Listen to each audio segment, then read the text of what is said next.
Fala pessoas, estamos começando mais um vídeo e mais uma vez nós vamos falar sobre historiadores que eu acho importantes, historiadores brasileiros que eu acho que são interessantes tanto para estudiosos quanto para professores já formados, que tem material que pode ser usado tanto para ponto de partida de pesquisa quanto também para consulta, material de consulta, material paradidático. O primeiro historiador que eu quero falar com vocês é Fernando Novaes, que é um historiador muito criativo, que apareceu com uma proposta inovadora nos anos 70 de interpretação da realidade brasileira, da história, da formação brasileira. Já em sua tese defendida em 1973, ele trata sobre a relação entre Brasil e Portugal, inseridos no âmbito do antigo sistema colonial. Era uma análise nova para a época que se tornaria seminal. Era uma análise do sentido da colonização, uma análise do comércio, da administração colonial em seus diferentes aspectos, os seus aspectos mais intricados. É um estudo da decomposição da colônia entendida como um sistema que vai do período pombalino até a abertura dos portos brasileiros por Dom João, que depois viria a ser Dom João VI em 1808. Ao longo da sua carreira, o Fernando Novaes ele vem contribuindo com discussões sobre a história do Brasil, como eu falei, assim como também Portugal e a relação entre esses dois países, ou entre esses dois mundos diferentes, né? Porque o Brasil não era país até 1822, países que foram justamente ligados até 1822 por laços de colonização, de exploração, pelo menos até esse ano, o ano da independência. Aliás, falando em independência, em 1996, junto com Carlos Guilherme Mota, o Fernando Novaes lançou um livro, A Independência Política do Brasil. Em 1997, ele foi o principal organizador da série A História da Vida Privada no Brasil, que reuniu trabalhos de renomados historiadores brasileiros e que se tornou um clássico, que se tornou importantíssimo para a nossa historiografia. Fernando Novaes deu aula por 20 anos na USP, tendo se transferido depois para a Unicamp, a Universidade de Campinas, mas ele também já deu aulas, ofereceu cursos em diversas universidades dos Estados Unidos, da França, da Europa. Outro historiador que eu gostaria de comentar com vocês é José Murilo de Carvalho. Ele é, na verdade, um cientista político e historiador, com uma contribuição muito importante para a historiografia brasileira. Um historiador das manifestações políticas, que tem estudado os movimentos populares no Brasil e também questões relacionadas à cidadania. Aliás, ele é um estudioso das especificidades do que a gente chama de cidadania no Brasil, da formação da consciência múltipla, dos diferentes personagens, diferentes perspectivas, sejam elas teóricas ou práticas. A cidadania, para José Murilo de Carvalho, ela tem muitas limitações, pelo menos no caso brasileiro. E isso desde que a gente fala sobre uma consciência nacional, seja lá o que isso signifique. Limitações que separam o povo da elite, os políticos dos eleitores, a teoria ou as teorias da realidade crua. Um dos seus livros mais famosos, Os Bestializados, eu já fiz uma resenha aqui no canal, se você quiser assistir. Nele, o José Murilo de Carvalho trata justamente sobre o processo de formação da nossa república e também da reação do povo aos meandros da política na capital do Brasil naquela época, o Rio de Janeiro, e isso tudo nos seus anos iniciais, o que inclui também a revolta da vacina. José Murilo já lecionou em importantes universidades, tanto brasileiras quanto internacionais, e ele é o único historiador brasileiro que faz parte da Academia Brasileira de Letras, assim como ele também faz parte da Academia Brasileira de Ciências. Outra historiadora que eu gostaria de falar com vocês é Mari Del Priore, é uma historiadora muito popular no Brasil, sobre diferentes temas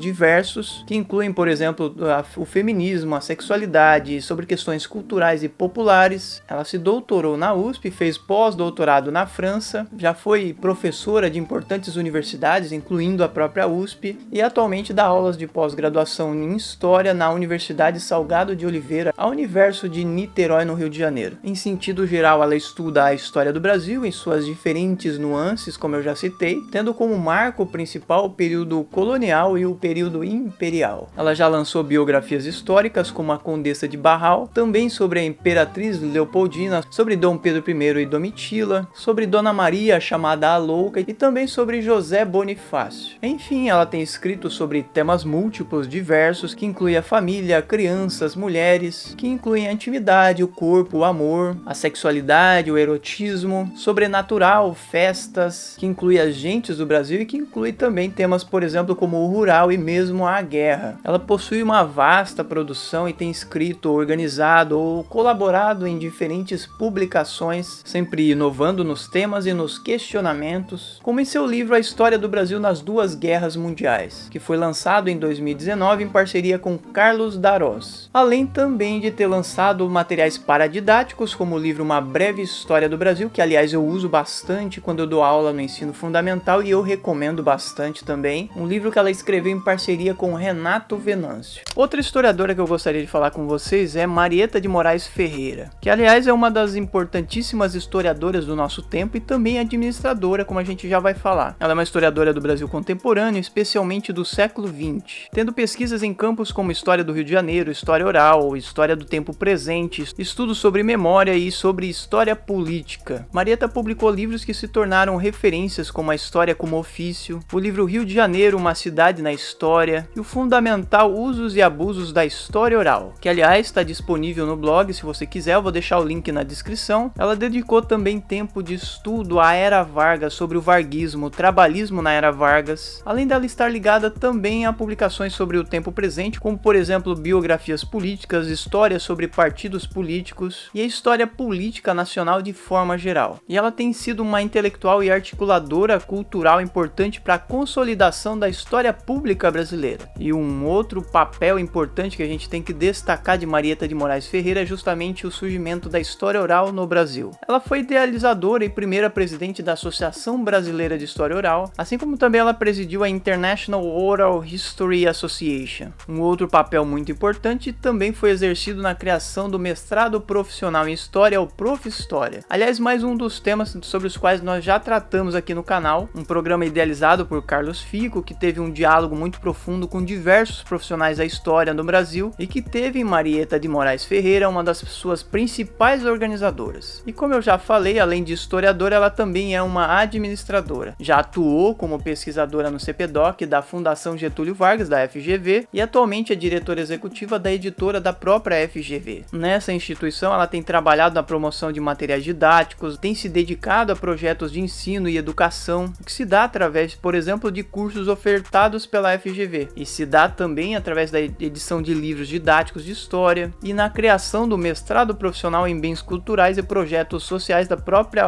FGV. Além de tudo isso, ela também é professora titular aposentada da Universidade Federal do Rio de Janeiro, da UFRJ. O último historiador, mas não menos importante da nossa lista, é Pedro Paulo Funari. Pedro Paulo tem uma formação multidisciplinar, ele é formado em História e também tem mestrado em Antropologia Social e tem doutorado em Arqueologia. É um estudioso das antiguidades, como poucos no Brasil, com uma vasta produção na área, além de fazer parte do corpo editorial de centenas de revistas, sejam elas desse tema, da arqueologia, da história antiga, seja elas sobre outros temas. Ele já lançou livros muito interessantes sobre Grécia e Roma, livros que têm contribuído para a historiografia brasileira e também para o ensino de história na área. Ele já trabalhou com pré-história do Brasil, tema de um de seus livros, além de publicar diversos artigos relacionados ao assunto. Outro tema que ele tem se dedicado é patrimônio cultural histórico, e nessa área ele já lançou livros com Jaime Pinsky e também com Sandra Pellegrini. A temática indígena também é tema de um de seus livros, um livro que foi organizado em parceria com Ana Pinhon e que é intitulado A Temática Indígena na Escola. Atualmente tem atuado também na área de história da arte, além da área cultura de maneira mais ampla, tem trabalhado com memória e visualidades, o que inclui temas como gênero, subjetividade e cultura material. Já deu aulas na Unesp de Assis, no interior de São Paulo, e atualmente é professor na Universidade de Campinas, na Unicamp. Bom, é isso, eu espero que vocês tenham gostado desse vídeo, não esqueçam de curtir, de compartilhar, de mandar para um amigo de vocês que de repente tem interesse no assunto. Não esqueçam também de se inscrever no canal e também não se esqueçam que eu vou deixar algumas dicas de livro na descrição. Se vocês comprarem por esses links indicados, vocês ajudam a manter os nossos projetos. Então é isso, um abraço para vocês, tchau, tchau.